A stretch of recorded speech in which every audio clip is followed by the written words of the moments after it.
Rusia se acaba de disparar en el pie gracias a Occidente, que la había metido en un callejón sin salida donde había solo dos opciones: dispararse solito en el pie o esperar a que en unos meses le dispararan en la sien o en el corazón. Rusia escogió el mal menor y hoy comprenderán por qué. Hace unas horas Rusia reconoció a las repúblicas de Donetsk y Lugansk su independencia de Ucrania. ¿Qué significa eso? Pues que ahora estas provincias ucranianas, en guerra con el ejército ucraniano desde hace 8 años, han firmado con Rusia acuerdos de amistad, cooperación y asistencia. ¿Qué significa esto? Pues que Rusia puede de ahora en adelante ayudarlos por encima de la mesa en materia militar y económica. Pero de igual manera salta otra pregunta. ¿Por qué Rusia ha reconocido la independencia de estas dos repúblicas que seguramente pocos países reconocerán? Pues aquí hay historia, y mucha historia. Empecemos por lo que no te cuentan. Existen los así llamados Acuerdos de Minsk. Se llaman así porque se celebraron en Minsk, la capital de Bielorrusia.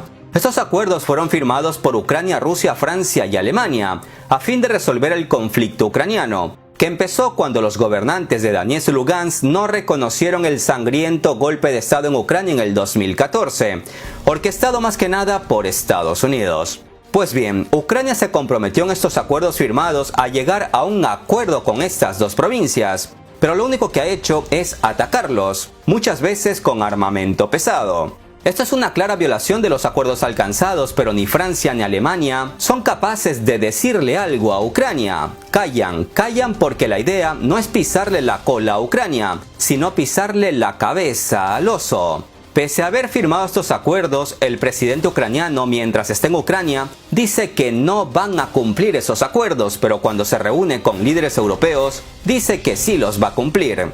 Hace unos días, Rusia estaba culminando unos ejercicios militares y sus soldados se estaban retirando de la zona de maniobras. Pero vino el ejército de Ucrania y empezó a atacar a estas dos repúblicas independentistas, violando otra vez los acuerdos que, repito, Ucrania firmó. ¿Alguien dijo algo? No, nadie dijo absolutamente nada. Y estos ataques ucranianos fueron la gota que derramó el vaso de agua. Quizás muchos de ustedes se pregunten, ¿pero por qué Rusia se mete en este conflicto? Pues deben saber que en esta región ucraniana, en conflicto, viven unos 800.000 rusos. No hablamos de gente que habla ruso, sino de 800.000 personas con pasaporte ruso que por A o B motivo migraron ahí y viven ahí, o solicitaron hace tiempo la ciudadanía rusa, pero viven ahí. Por otro lado, también deben saber que esta región está poblada por gente que nació en Ucrania pero que son rusoparlantes en su mayoría. Y cuando ocurrió el golpe de Estado del 2014, todos sus derechos fueron violados. El gobierno de Kiev desde entonces no ha parado de adoptar leyes que restringen sus derechos, como eliminar el idioma ruso de escuelas, institutos y universidades.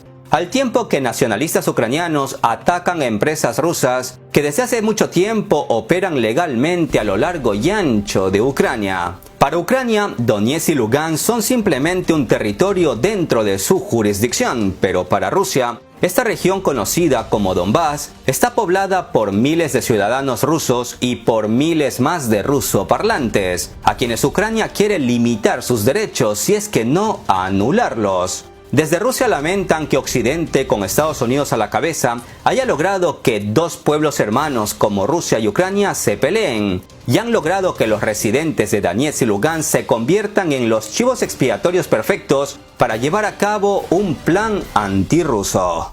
Ver cómo mujeres y ancianas lloran con niños en brazos ante los ataques de Kiev y ver cómo la gente ha empezado a vivir en sótanos al tiempo que pasan hambre y frío es lo que ha llevado al gobierno ruso a una especie de deber moral para ayudar a los 800.000 ciudadanos rusos que viven ahí y a muchos otros miles de rusoparlantes que no aceptan a un gobierno que es hostil con ellos. Es imposible hablar de valores europeos después de ver esto. Es antihumano, antimoral, sostuvo la presidenta del Consejo de la Federación de Rusia, lamentando que los países europeos no condenaran las violaciones por parte de Ucrania de los acuerdos alcanzados y que basen sus críticas en la vieja confiable: Rusia es la culpable. Para que entiendan un poco más el conflicto, me gustaría recordar la anexión de Crimea a Rusia después de un referéndum donde más del 90% estuvo a favor de unir su territorio a Rusia. Como recuerdan, en ese año hubo un golpe de estado sangriento en Kiev, e inmediatamente empieza una ola de medidas que no solo violan los derechos más elementales de los rusoparlantes en Ucrania, sino que también violan su constitución. Como decía, Donetsk y Lugansk nunca aceptaron ese sangriento golpe de estado en el 2014 y Crimea tampoco lo aceptó. Pero la historia de Crimea es diferente. Hace más de 200 años, Catalina la Grande de Rusia, por decreto, aceptó a Crimea en el Imperio Ruso a pedido de los mismos crimeos. Desde entonces, la flota rusa del Mar Negro ha estado allí. Con el tiempo, el Imperio Ruso se convirtió en Unión Soviética y este inmenso país estaba dividido en repúblicas, la República Rusa, la República Ucraniana, etc. Y Crimea pertenecía a la República Socialista de Rusia, dentro de la misma Unión Soviética. Pero vino Khrushchev, ese líder soviético y campesino que sentía un amor ciego por Ucrania y regaló Crimea a la República de Ucrania. En ese tiempo no pasaba nada, pues al fin y al cabo todas esas repúblicas socialistas soviéticas formaban parte de un mismo país. El problema vino después, cuando las 15 repúblicas de la Unión Soviética se dividieron y formaron 15 nuevos países. Y Ucrania, para malestar de los rusos, se quedó con Crimea, donde históricamente han vivido rusos.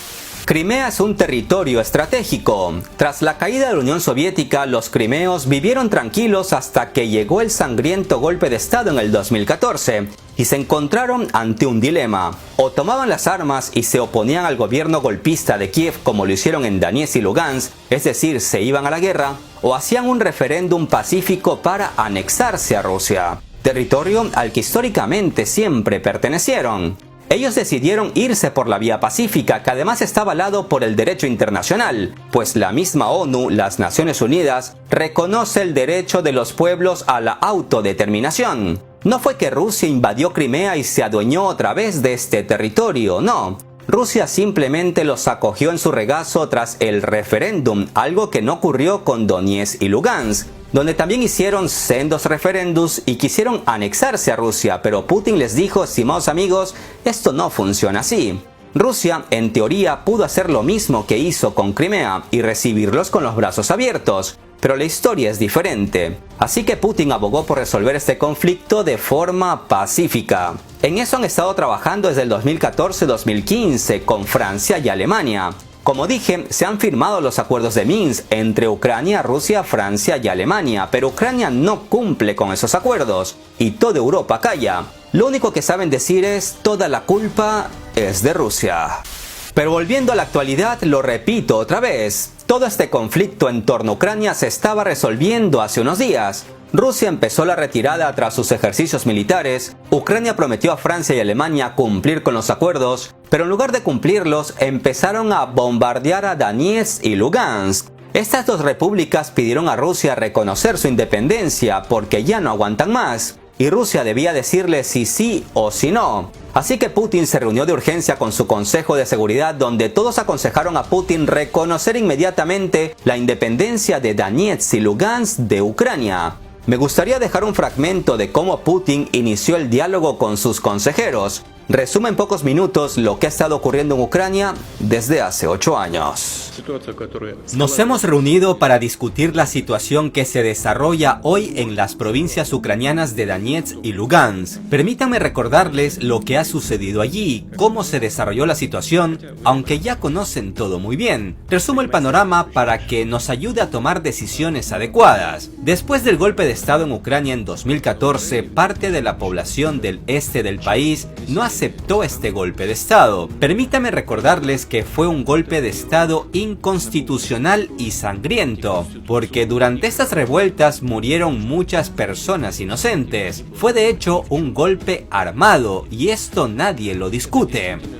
Entonces, una parte del este de Ucrania no aceptó este golpe, incluyendo a los ciudadanos de Crimea y a los que vivían y viven hoy en Donetsk y Lugansk. Entonces ellos declararon que forman dos repúblicas independientes de Ucrania, la República Popular de Donetsk y la República Popular de Lugansk. A partir de ese momento comenzó el enfrentamiento entre las autoridades de Kiev y las personas que viven en este territorio. En este sentido, me gustaría llamar la atención sobre el hecho de que Rusia inicialmente hizo todo lo posible para resolver por medios pacíficos todas las contradicciones que surgieron. Sin embargo, las autoridades de Kiev llevaron a cabo operaciones militares punitivas en estos territorios 2 veces, y aparentemente estamos presenciando un agravamiento de la situación por tercera ocasión. Todos estos años, quiero enfatizar esto,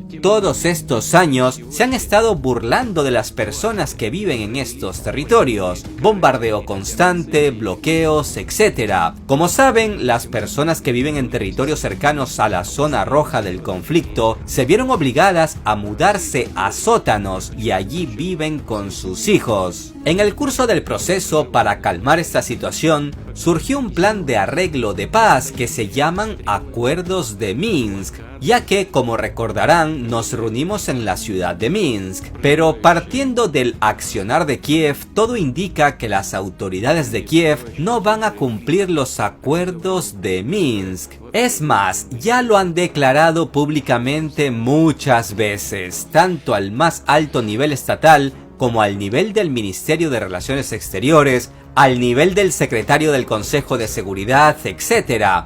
En general está claro para todos, Kiev no va a cumplir los acuerdos logrados en Minsk.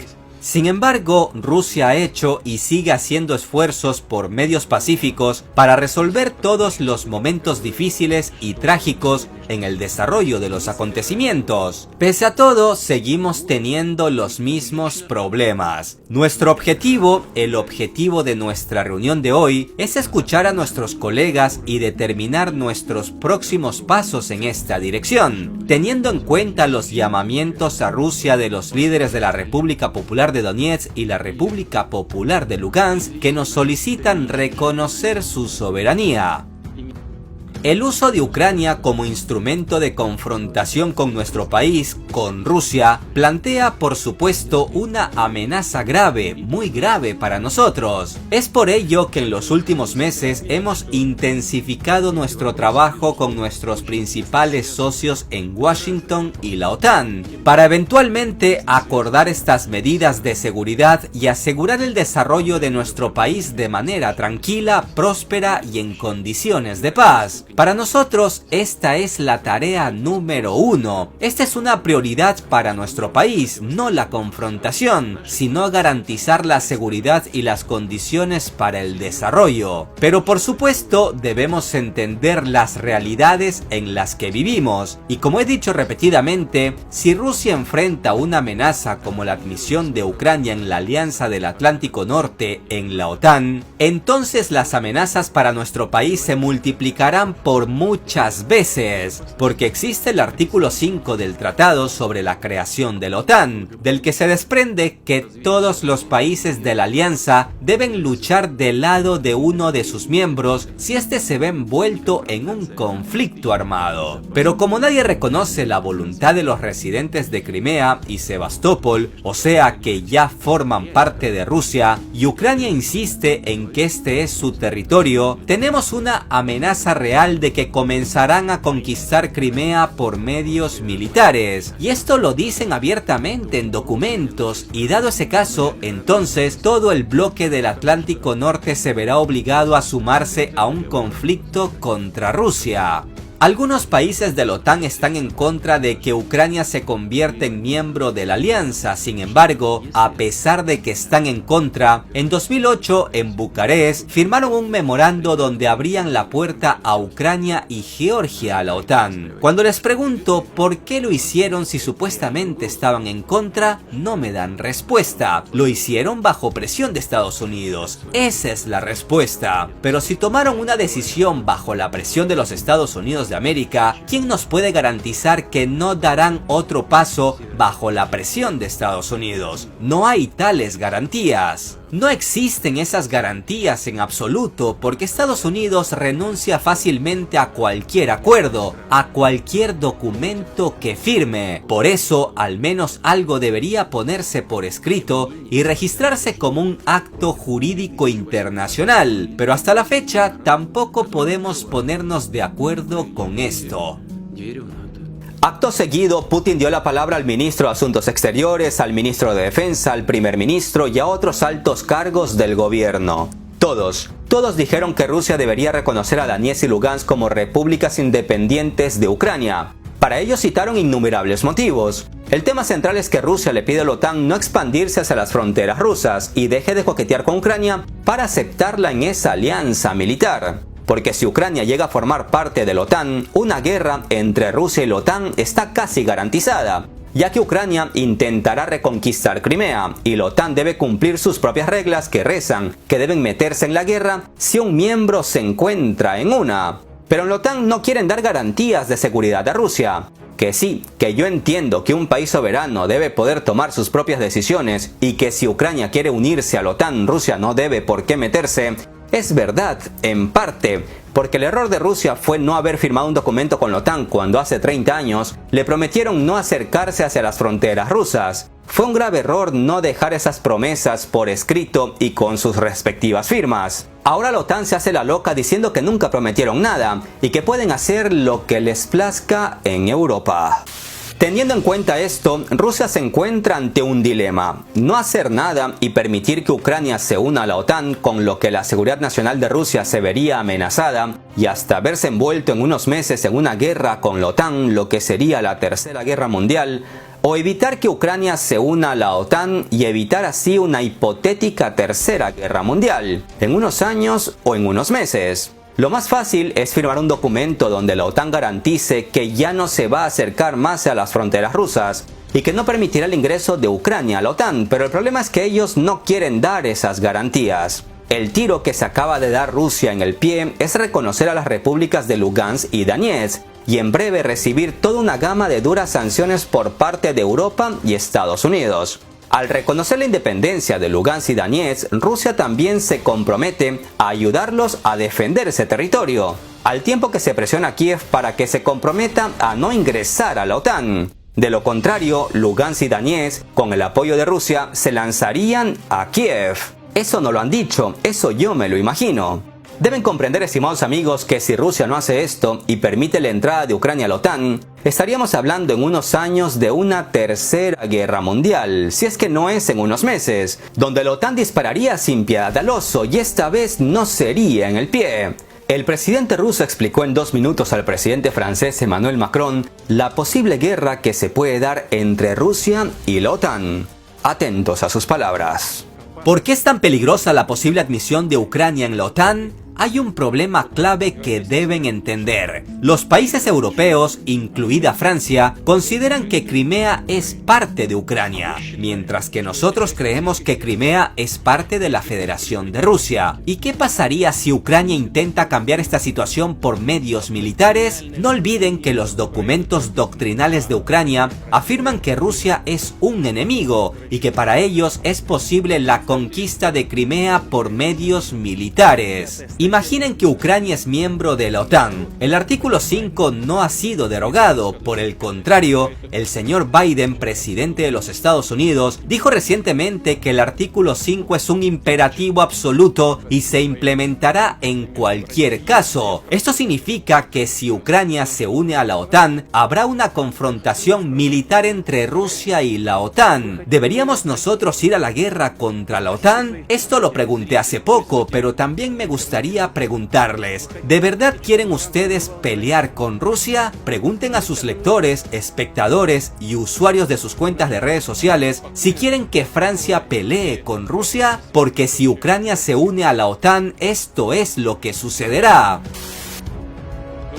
¿Entienden ustedes o no que si Ucrania se une a la OTAN e intenta recuperar Crimea por medios militares, los países europeos se verán automáticamente envueltos en un conflicto militar con Rusia? Por supuesto, el potencial de la OTAN con Rusia no es comparable. Lo entendemos, pero también sabemos que Rusia es una de las principales potencias nucleares y en términos de algunos componentes está incluso por delante de muchos miembros de la la OTAN. En una guerra con Rusia no habrá ganadores y ustedes se verán arrastrados a este conflicto en contra de su voluntad. Ni siquiera tendrán tiempo para parpadear cuando deberán estar cumpliendo el apartado 5 del Tratado de Roma. ¿Quieren otra razón de peso para entender por qué Rusia reconoció a Donetsk y Lugansk como repúblicas independientes? Para explicar esto, en Rusia han acudido a la hemeroteca, específicamente al año 2008, cuando Rusia reconoció a Osetia del Sur y Abjasia como pueblos independientes en el marco del derecho internacional. Si bien pocos son los países que reconocen la independencia de Osetia del Sur y Abjasia, en Rusia saben que gracias a esa decisión se salvaron miles de vidas en una región llena de rusoparlantes.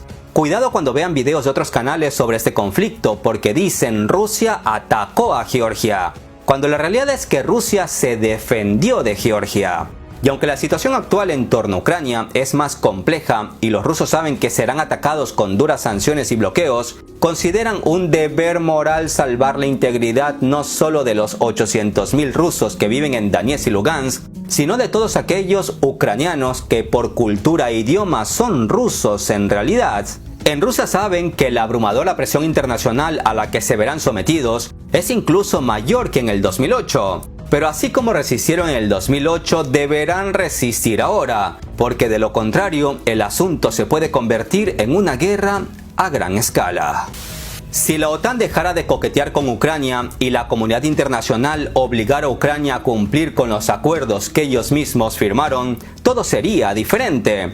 Pero Estados Unidos es el que siempre presiona. Por otro lado, me gustaría recordar que se deben cumplir dos condiciones para que un país se convierta en miembro de la OTAN. Cumplir con los criterios para ser miembro, que Ucrania no los cumple al encontrarse en medio de un conflicto armado. Y en segundo lugar, el candidato a miembro debe agregar seguridad a la OTAN, algo que tampoco se cumple. Pues lo más seguro es que Ucrania, siendo miembro de la OTAN, decida recuperar Crimea. Y la OTAN se vería inmerso en una guerra con Rusia, y esto sería, sin exagerar, la Tercera Guerra Mundial. ¿Acaso usted, estimado amigo, quiere ver eso? Seguramente no, a no ser que usted invierta en compañías militares estadounidenses o sea dueño de una. Solo los que lucran con la guerra desean una. Y ustedes saben de sobra quiénes son los mayores beneficiados en caso de una guerra. En Rusia dicen que jugar al ajedrez con Estados Unidos es como jugar contra una paloma. Camina alrededor del tablero, derriba las piezas, caga por todas partes y luego canta victoria. Mientras que jugar al ajedrez con Europa es como jugar con un niño que ha olvidado las reglas del juego. Afirma haber inventado otras nuevas y luego se enfada cuando nadie quiere jugar con él. Mientras que Ucrania cada vez que juega se encuentra en un Suzwan, que es una posición de ajedrez en la que cualquier movimiento permitido que hagas supone empeorar tu situación y perder. Rusia se ha encontrado ante un dilema: cortar el problema de raíz y evitar la Tercera Guerra Mundial al impedir que Ucrania entre a la OTAN, o permitir que Estados Unidos se vuelva a salir con la suya y en pocos años verse envuelto en un conflicto a gran escala. A veces, por desgracia, nos toca elegir al mal menor, y es eso lo que exactamente ha elegido Rusia. Por desgracia, la historia no reconocerá a Rusia que esté evitando un gran conflicto. Es obvio que ahora se vienen meses y años muy duros para Rusia, pero si Occidente bloquea a Rusia, pues Rusia mirará hacia Oriente, y en Oriente tenemos al Gran Dragón. ¿Quieren saber más sobre el nuevo conflicto que se nos viene y por qué Estados Unidos esta vez gana pero a la larga pierde? Pues entonces no se pierdan los próximos videos, que serán de verdadero impacto. Un abrazo virtual. Hasta la próxima.